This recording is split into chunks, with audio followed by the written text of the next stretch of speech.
Para quem ama um filho preso ao vício, Deus ainda tem caminho. Eu sei exatamente por que você está aqui. Antes mesmo de você apertar o play, eu já vi as noites em que você chorou escondido, já ouvi orações que não conseguiram virar palavras e já contei cada vez que seu coração se partiu ao ver quem você ama se afastar. O que você vai ouvir neste vídeo não é uma história distante, é um espelho. E eu preciso te dizer desde o começo, esta história passa pela dor mais profunda, mas não termina nela. Você vai ouvir sobre uma mãe que quase desistiu, não do filho, mas da esperança. Vai ouvir sobre o momento em que tudo parecia perdido, quando o vício parecia ter vencido todas as tentativas, todas as promessas, todas as orações. O que poucos sabem, e o que eu revelo agora, é que enquanto ela acreditava que nada estava acontecendo, eu já estava abrindo um caminho onde ninguém enxergava saída. Há um ponto desta história em que o silêncio se quebra, a culpa perde a força e a prisão começa a ruir. Não primeiro por fora, mas por dentro. Se você ama alguém preso ao vício, este vídeo não é opcional. Ele carrega respostas que você vem pedindo em segredo. Há uma virada que você ainda não imagina, uma libertação que começa antes do milagre visível e uma verdade que precisa ser dita agora. O amor que você sente não é inútil. E a dor que você carrega não passou despercebida por mim. Continue. O que você vai ouvir a seguir pode mudar a forma como você vê essa batalha e como você atravessa os próximos dias. A história começa muito antes do vício ser nomeado. Começa nos detalhes que quase ninguém percebe. No primeiro atraso que virou hábito. Na mudança sutil do olhar. No quarto fechado mais vezes do que o normal. A mãe ainda acreditava que era fase, cansaço, influência errada. Ela queria acreditar porque admitir o perigo significava aceitar um medo grande demais para caber no peito. Cada pequeno sinal era empurrado para depois, não por negligência, mas por amor. O amor também tenta proteger adiando verdades. Ela se lembra do dia em que pensou que ainda havia controle. Um acordo simples, uma conversa firme, uma promessa dita com voz trêmula.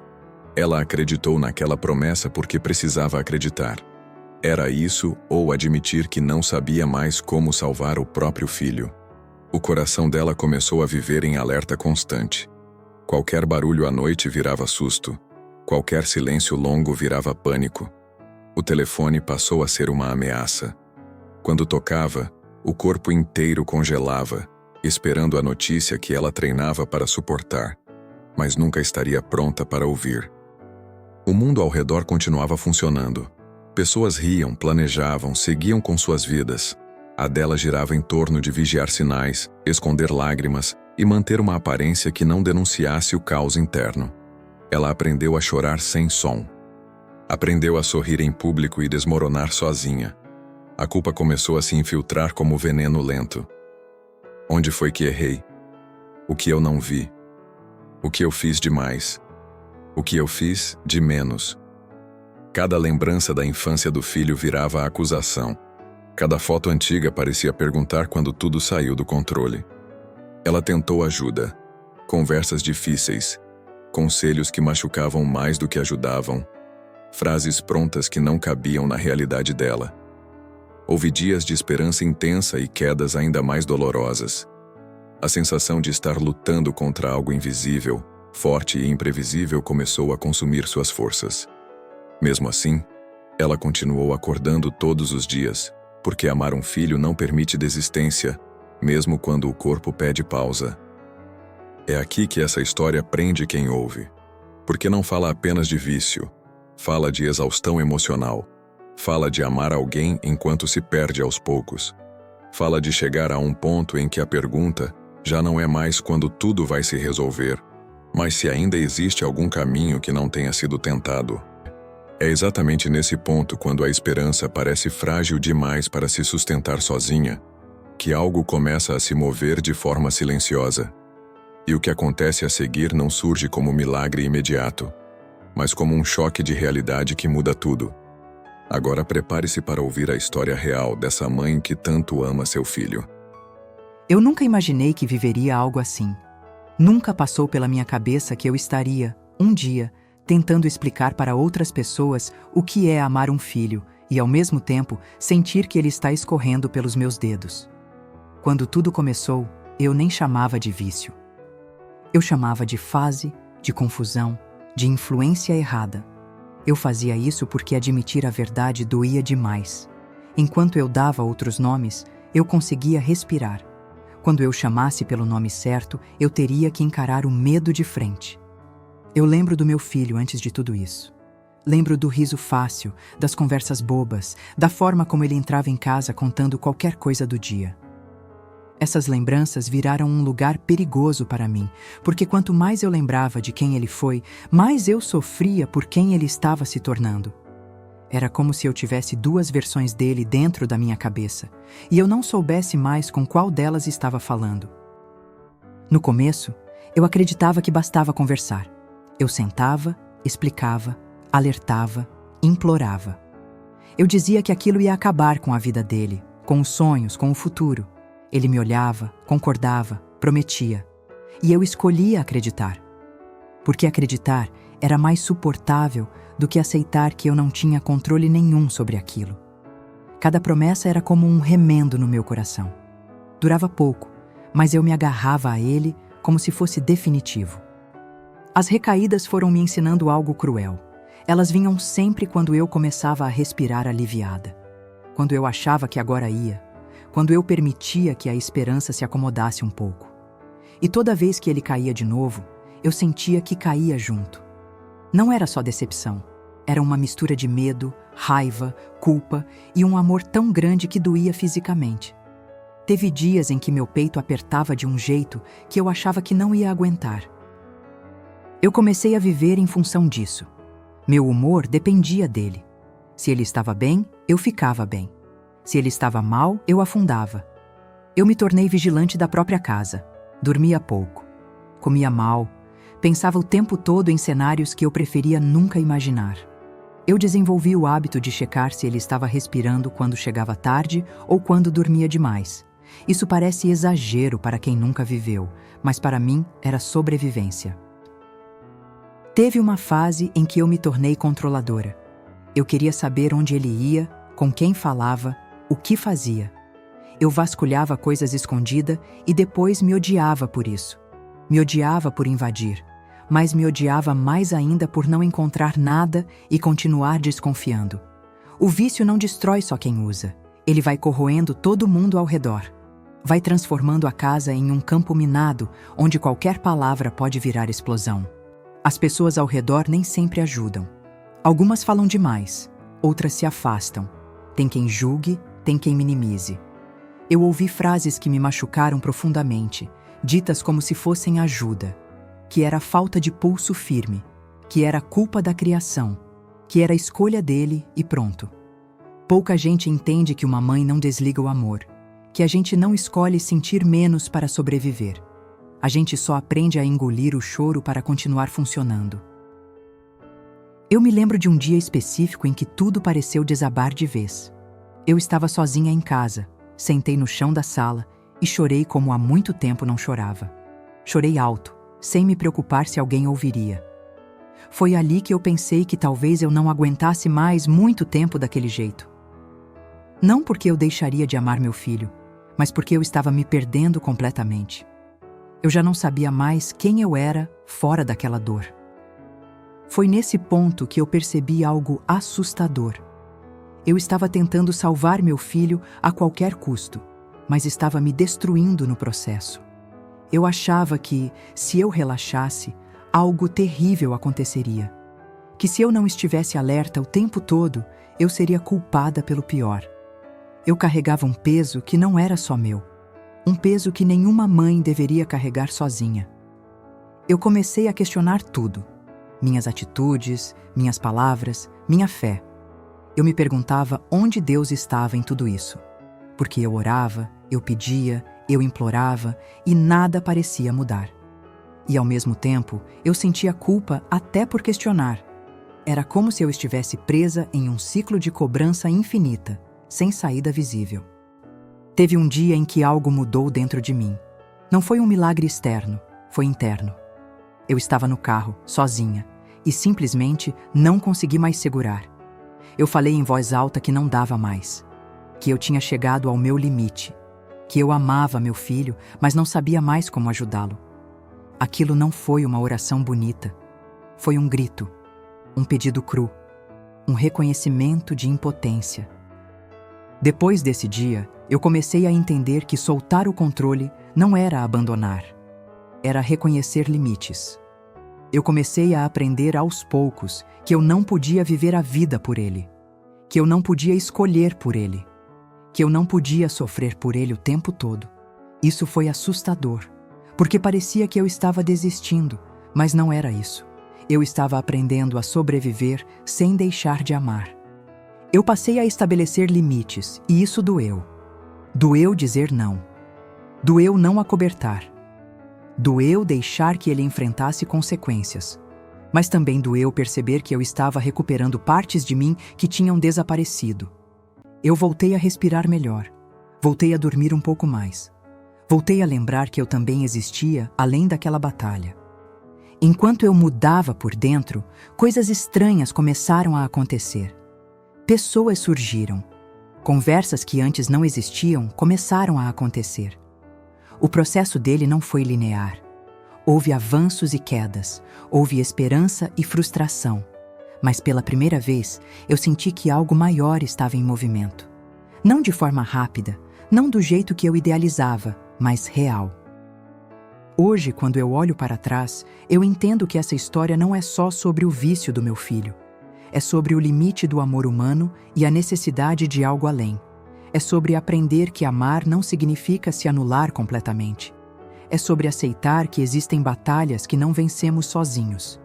Se você está ouvindo isso agora e sente que poderia ser a sua história, eu quero que você saiba que você não está fraca. Você está cansada. E isso faz diferença. Existe um caminho, mesmo quando ele ainda não aparece com clareza. Às vezes, o começo desse caminho é admitir que você também precisa de cuidado. E é exatamente nesse ponto, quando a gente para de tentar controlar tudo e começa a entregar o que não consegue mais carregar, que algo novo começa a se desenhar. É isso que vem a seguir. Eu vejo você. Antes mesmo desta oração começar, eu já conheço o peso que você carrega, as noites mal dormidas, o medo que aperta o peito quando o telefone toca, a dor silenciosa de amar alguém que parece distante até de si mesmo. Eu não estou falando de longe. Eu estou aqui.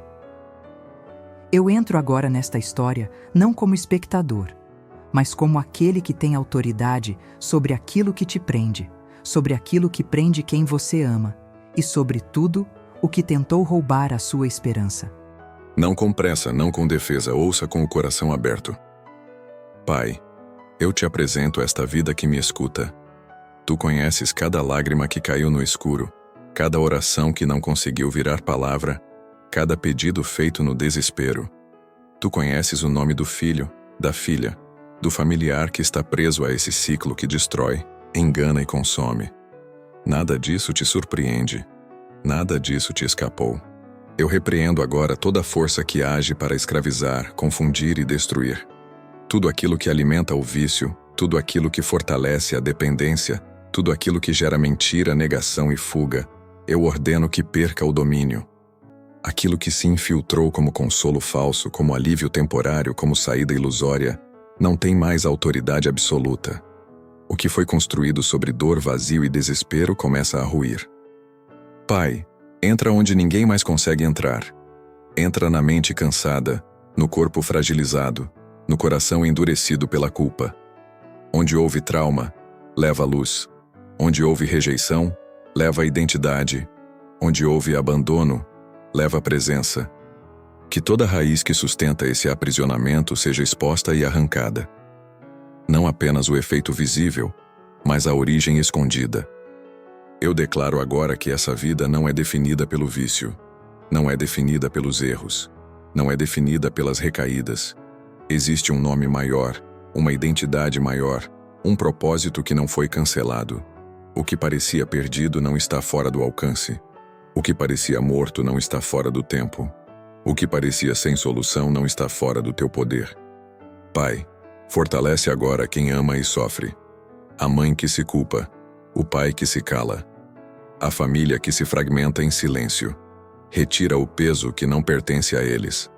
A culpa que corrói, o medo que paralisa, a sensação de fracasso que insiste em permanecer. Eles não estão sozinhos. Eles não falharam por amar demais. Eles não erraram por esperar. Eu trago descanso para o coração cansado. Descanso que não depende de circunstâncias. Descanso que nasce da confiança. Que a paz que excede o entendimento comece a ocupar os espaços onde antes só havia ansiedade. Que a esperança volte antes mesmo da mudança visível. Que a fé se levante não como negação da realidade, mas como força para atravessá-la.